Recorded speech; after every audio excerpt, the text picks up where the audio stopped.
오늘 말씀을 제목을 진리의 되새김질이라고 지어봤습니다. 진리의 되새김질. 저는 지금보다 더 젊었을 때 뜨거운 음식을 잘 못 먹었어요. 그 이유는 항상 음식을 너무 빨리 먹었던 기억이 있어요. 항상 뭐 친구들하고 햄버거를 사 먹으러 가도 빨리 먹어야지 프렌치 프라이 더 먹을 수 있고, 아마 뭐 그런 게 있었을 거예요. 그거보다 더 어렸을 때로 거슬러 올라가면은 저희 형하고 저하고 형제가 둘인데 빨리 먹어야지 감자 하나 더 먹을 수 있고 그렇지 않았을까, 그런 혼자 상상을 해보았습니다. 근데 확실한 거는 음식을 너무 빨리 먹어가지고 부모님, 우리 어머니한테도 항상 혼나고 음식 천천히 먹으라고, 식사 천천히 하는 거라고 그렇게 이야기를 듣고 그랬는데, 우리 원전도사님이 또 원하전도사님이 음식을 빨리 드시더라고요. 같이 이렇게 국수도 먹어보고 그러면 정말 빨리 드세요. 젊어서 그럴 수도 있지 않나 그런 생각도 듭니다. 그래서 문제는요, 뜨거운 음식을 너무나 못 먹었었던 기억이 나요.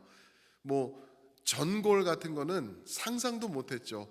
저게 음식인가? 왜 음식을 저런 식으로 할까? 앞에다 불을 지펴놓고, 그죠? 부글부글 끓면서 막 그 올라오는 것, 그거를 어떻게 먹을까? 저거를 왜 입에다가 넣어야 되는가? 그래서 저는 항상 시켜 먹고 그랬던 기억이 나요. 왜요? 음식을 먹을 때 빨리 먹는 습관과 뜨거운 것을 먹는 습관이 같이 공존하지 못했던 거죠. 그래서 얼마 전에도 제 아내가 라면을 같이 둘이서 라면을 끓여 먹는데, 결혼 초에는 제가 그렇게 먹었다는 거를 리마인드를 해주더라고요. 그 라면을 끓인 다음에 이렇게 그 설거지하는 통 있지 않습니까? 거기다 물을 받아놓고 제가 라면을 식히고 그것도 모자라가지고 얼음을 넣었었대요. 제가 라면을 끓여가지고 거기다 얼음을 넣어가지고 이렇게 헹궈서 식혀서 그냥 확 먹어버리고 그런 버릇이 있었다고 얘기를 하더라고요. 정말 그랬던 것 같아요. 제가 그렇게 뜨거운 거를 못 먹었던 것 같아요. 근데 이제는 잘 먹습니다. 전골 없어서 못 먹고요. 라면 먹을 때 그런 것도 안 먹고, 예전에는 커피도 못 마셨었는데 요즘은 커피는 이제 뭐 될 수 있으면 안 마실라 그러니까 티 같은 거는 뜨겁게 해가지고 하루에 한 2잔씩은 꼭 마시고 그러는 제 자신을 발견합니다. 아침부터 왜 뜨거운 음식 먹는 얘기를 말씀드리냐면은, 오늘 말씀해 보시면은 저기 늘 읍조리다라는 표현이 197절과 99절에서 두 번이나 나오고 있어요. 내가 하나님의 말씀을 너무 사랑해가지고 읍조립니다. 늘 읍조립니다. 99절에서도 계속 이렇게 또 반복을 하죠. 이게 무슨 말일까? 오래 곱씹는다라는 의미가 여기 들어가 있더라고요. 영어로도 그냥 meditate이라고 하는데, 그냥 meditate은 우리가 생각할 때 그냥 상상하는 것 정도로 잘못 이해할 수가 있는 것 같은데, 그런 동물들이 있죠. 반추동물이라고 들어보셨을 거예요, 그죠? 반추동물이라고 하더라고요. 영어로는 ruminant 그 animal이라고 하는데, 소, 양, 사슴, 낙타, 기린까지도 반추동물이래요. 이 동물들은 위가 서너 개씩 이렇게 있다 그러죠. 그래서 음식을 먹고 저장해 놓고 삭히고 다시 씻고 다시 삼키고 또 끌어올리고, 이거를 반추동물이라고 그렇게 말을 하더라고요. 딱 여기서 말하는 늘 읍조리다라는 단어가 내 입에서 계속 곱씹는다라는 그러한 의미가 들어있는 것입니다. 하나님의 말씀을 얼마나 사랑하면은 늘 밤낮으로 이렇게 읍조릴까라는 것을 말하고 있는 것이죠. 그래서 어떤 분들은 이거를 말씀을 외우는 거다, 그 당시 그 상황을 보면은 사람들이 말씀을 가지고 있지 않기 때문에 말씀을 읊조리면서 외우면서 내 것을 만드는 것이다. 그래서 외우는 것이 이 하나님의 말씀을 사랑하는 것이다라고 말씀들 하세요. 그것도 아주 좋은 방법이기는 해요. 그런데 꼭 외우는 것뿐만 아니라 이제는 말씀을 우리가 다 가지고 있기 때문에 말씀 앞으로 자꾸 나아가는 것, 자주 나아가는 것, 그것이 말씀을 읊조리는 것이다라고 우리는 이해를 할 수가 있겠죠. 말씀을 계속 되새기는 거예요. 계속 말씀 앞으로 나아가고 그 말씀 앞에서 내 자신을 비추어 보고, 외우는 것도 너무나 좋은데 우리가 그냥 의미 없이 외워버릴 때도 많이 있을 것 같은 생각이 들더라고요. 그래서 아무리 외우는 것도 좋지만 그 외운 말씀 앞으로 내가 자주 나아가서 내 자신을 비추어 보고 말씀 중심으로 살아가는 것을 오늘 말씀에서 읊조린다라고 표현하는 것으로 우리가 받을 수 있겠습니다. 그래서 오늘 말씀 전체를 이제 97절부터 104절까지 보시면은 하나님의 말씀을 반복해서 되새기고 하는데, 그 말씀 앞에 우리는 어떠한 자세를 취해야 되는지 또한 생각해 볼 수가 있는데, 그게 말씀에 대한 사랑이겠죠. 말씀에 대한 사랑. 내가 많은 것들을 사랑할 수 있는 그러한 세상에서 살고 있습니다. 많은 것들이 나의 사랑을 원하고 있는 그런 세상을 우리가 지금 지나고 있기도 하죠. 그래서 나의 어텐션을 받으려고 많은 것들이 나를 끌어당기고 있는 그러한 세상인 것 같아요. 그러다 보니 어쩔 수 없이 성도의 삶 가운데서도 우리가 정작 사랑해야 될 하나님의 말씀은 뒷전으로 가는 것이 아닌가, 그런 생각이 들기도 하죠. 근데 참 그런 것 같아요. 죄를 생각해 보면은요, 죄가 재밌죠. 죄가 즐거워요. 죄가 또 이렇게 기쁨을 갖다 줘요. 그거는 누구도 디나이할 수는 없을 것 같아요. 그러나 그것이 지속되지 못하죠. 지속되지 못하고 잠깐 그때만이고, 그것을 지나서는 엄청난 죄의 후유증이 우리를 찾아오는 것을 우리가 잘 알죠. 근데 저는 죄가 이런 거구나 하는 거를 언제 또 느끼냐면은 그 넷플릭스나 유튜브 같은 거를 보시면은요, 그 알고리즘이라 그러죠. 알고리즘. 그래가지고 내가 글쎄요, 우리 교회로 예를 들면 첼트넘 장로교회를 봤다. 그러면은 첼트넘 장로교회의 또 다른 영상이 올라오고, 이미 2년 넘게 했던 찬양대의 영상이 첼트넘께 또 올라오고 계속 연결시켜 주는 거예요. 교회를 보면은 그런데 세상 것을 보고 뉴스를 보고, 뉴스에서 우크라이나 이거를 봤다 그러면은 우크라이나, 러시아, 폴란드, 마리오폴, 키예프, 그리고 이런 식으로 해가지고 내가 원하지도 않았는데 자기가 알아서 갖다 대주는 거예요. 갖다 뒤에다 세워주는 거예요. 죄가 그런 것 같아요. 하나님의 말씀도 우리가 정말 100% 노력하면서 하나님 말씀을 사랑하면서 나아가지 않으면은 무엇인가 이것을 대체하는 것들이 나열되어 있다라는 것을 우리가 생각해 볼 수가 있는 것이죠. 그래서 하나님의 말씀을 낮은 소리로 날마다 밤이건 낮이건 읊조리다라는 것은 내가 내 자신을 이 세상의 것들, 유혹들과 나의 어텐션을 원하는 것들로부터 보호한다라는 그러한 의미도 들어가 있는 것입니다.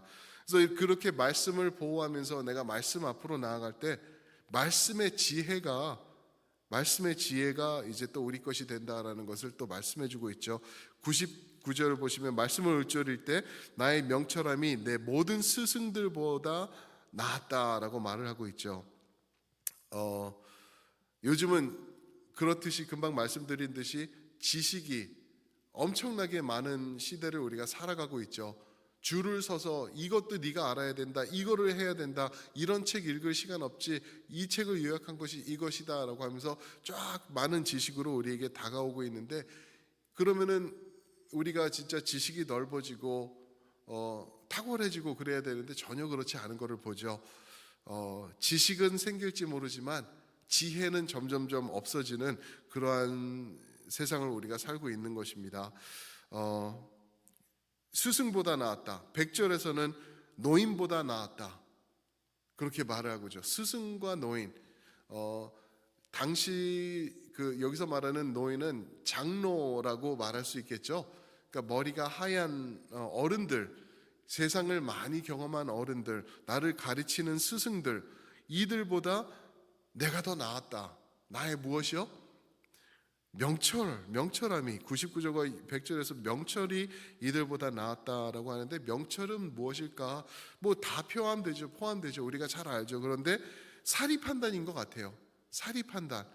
내가 이 상황에서 어떻게 대처해야 되고 어떠한 판단을 내려야 되는가. 여기서 할 말이 이 말인데, 내가 이 말을 하면은 올바른 말이지만 지혜로운 말이 아니기 때문에 내가 이것을 잠깐 홀드하는 것, 그 지혜죠. 그것이 또 명철인 거라고 말을 하고 있는 것이죠. 맞는 말 다 하다가 보면은 그냥 모든 사람들이 죽어 나갈 거예요. 그건 지혜가 없는 것이죠. 그런데 내가 사리 판단, 명철함이 나에게 있어서 스승들이 가지고 있는 지혜, 그리고 많은 것을 경험한 어른들이 가지고 있는 지혜, 그것보다 내가 가지고 있는 사리 판단의 명철이 더 나아진다라고 말하고 있는 것이죠. 말이 많은 세상을 우리가 지금 살아가고 있는 것은 확실한 것 같아요. 좋은 말도 많고 맞는 말도 많고, 교회 안에서도 올바른 말들이 얼마나 많은지 몰라요. 하나님의 말씀도 그래요, 그렇죠? 정확한 말씀인데 이 말씀을 적절하게 우리가 적용하며 적절한 상황에 우리가 사용하는 것, 이게 지혜인 것 아닌가, 이게 은혜라고 또 말할 수 있지 않나, 그런 생각을 해봅니다. 그리고 세 번째로 우리가 여기 오늘 말씀에서 얻을 수 있는 교훈은 말씀에 순종하라라는 것을 계속 말하고 있죠. 119편에 계속 반복되는 말씀, 그 말씀, 규례, 하나님의 율법, 법, 이런 것을 떠나서 또 반복되는 것 중에 하나는 순종이라는 단어가 계속 반복되면서 나와요. 그 이유는 말씀 앞에 서 있는 내가 할 것이 무엇인가를 우리에게 정확히 가르쳐주고 있는 것이죠. 그런데 어떻게 보면은 좀 식상하지 않나요? 하나님의 말씀, 그 말씀이 있으니까 나는 순종, 무조건 순종, 이렇게 우리가 잘못 이해할 수가 있는 것 같아요. 하나님의 말씀 앞에 순종하는 것은 당연한데 너무나 거부감이 느껴지는, 어떻게 보면은 강압적으로 순종해야 되는 것처럼 느껴지는 것이라고 우리는 생각할 수 있는데요.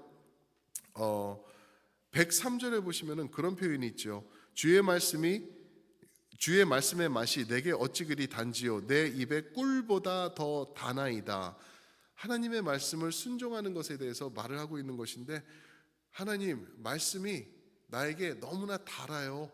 내가 하나님의 말씀을 순종하고 말씀을 따르는 것이 나에게는 정말 행복한 느낌을 갖다 주는 그 단맛의 느낌이 납니다라고 우리 시편 기자가 말해주고 있는 것이죠. 무슨 말이죠?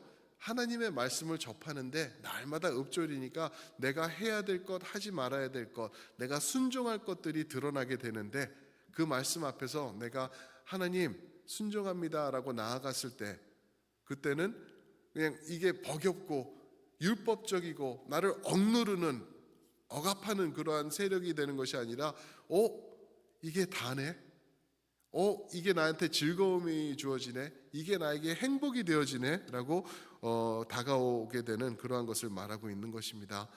우리 다 경험해 봤으면 좋겠어요. 하나님의 말씀을 가까이 할 때 이것도 하라는 거야, 이거 어떻게 해, 이게 아니라 그 말씀 순종하면서 하나님 하겠습니다 라고 나아갈 때 그 말씀을 통한 그 꿀같이 단맛이 우리 영혼을 적셔주지 않을까 생각이 됩니다.